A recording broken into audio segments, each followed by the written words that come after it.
అదే RTV app వార్తల్ని క్షణాల్లో చదివే అవకాశం ఉంటుంది. ఒక న్యూస్ పేపర్, ఒక టెలివిజన్ ఛానల్ మీ చేతుల్లో ఎప్పుడూ ఉంటాయి. ఇటీవల ముంబైలోని తన నివాసంలో కత్తిపోట్లకు గురైనటువంటి బాలీవుడ్ యాక్టర్ సైఫ్ అలీ ఖాన్ కు మరొక బిగ్ షాక్ తగిలే అవకాశం కనబడుతోంది.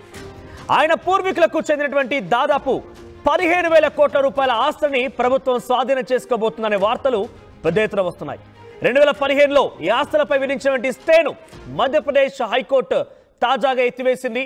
అయితే తీర్పు పైన 30 రోజుల్లోగా అప్పీలేట్ ట్రిబ్యునల్ ని అప్పీల్ చేసుకోవచ్చని వెసులుబాటు కూడా కల్పించింది హైకోర్టు. కానీ కోర్టు ఉత్తర్వులపై సైఫ్ కుటుంబం సభ్యులు ఎవరు కూడా ఇంతవరకు స్పందించలేదు. దీంతో ఎనిమీ ప్రాపర్టీ యాక్ట్ 1968 ప్రకారంగా 15,000 కోట్ల రూపాయల ఆస్తి స్వాధీనం చేసుకునేందుకు మధ్యప్రదేశ్ ప్రభుత్వానికి అన్ని రకాలుగా రూట్ క్లియర్ అయిపోయింది.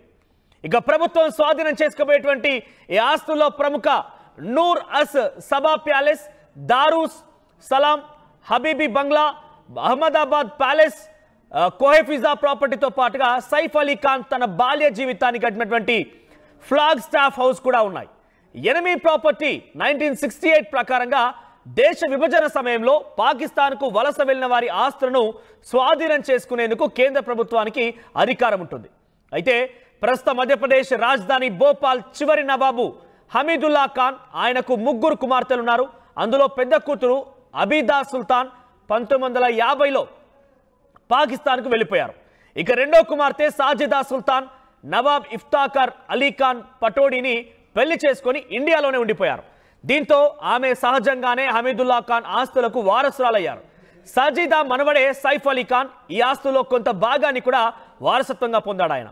అయితే 2019లో కోర్టు సైఫ్ నానమ్మ సాజిదా సుల్తాన్ని వారసురాలిగా గుర్తించింది. కానీ అబీదా సుల్తాన్ పాకిస్తాన్కు వలస వెళ్లడం ఈ ఆస్తులపై కోర్టులో వాదించేందుకు ప్రభుత్వానికి మరింతగా బలం చేకూరింది. హైకోర్టు తాజా తీర్పుతో స్థానిక కలెక్టర్ గడిచినటువంటి 72 ఏళ్ల యాజమాన్య రికార్డులని పరిశీలించే పనిలో ఉన్నారు.